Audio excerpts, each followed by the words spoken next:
I was 17 when this happened, during my senior year of high school. My school had an old storage wing that was rarely used anymore. The teachers called it the annex, but everyone else just called it the dead hall because it always felt abandoned. The lights flickered, the ceilings leaked, and only 2 classrooms down there were ever in use. One afternoon, my biology teacher sent me down to the annex to grab some lab supplies from the storage closet.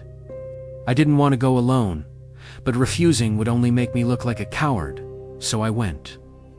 The moment I stepped into that hallway, it felt wrong. The air was colder, and every footstep echoed way louder than it should have. The supply closet was at the very end, past several locked doors.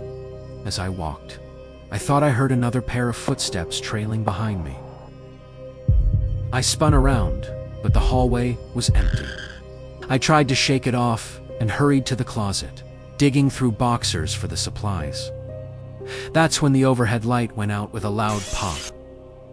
The only thing left was the dim glow from a tiny window at the far end of the hallway. My heart pounded, and then I heard it again. Slow, heavy breathing, right outside the closet door. I froze, clutching the box against my chest.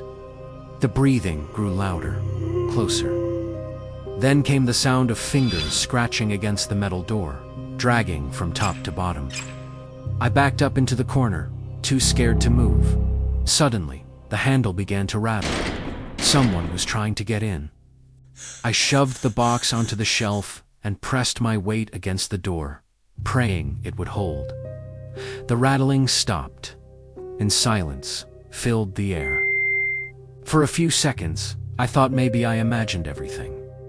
But then, right behind me, from inside the closet, came a whisper. "Why are you hiding?" I didn't look. I didn't breathe. I just bolted out of the room, sprinting down the dead hall as fast as I could. When I burst back into the main building, the noise and light of the regular classrooms hit me like relief. Nobody believed me when I told them, and the teachers brushed it off as stress. But to this day, I refuse to go anywhere near the annex. Because whatever whispered to me in that closet wasn't human.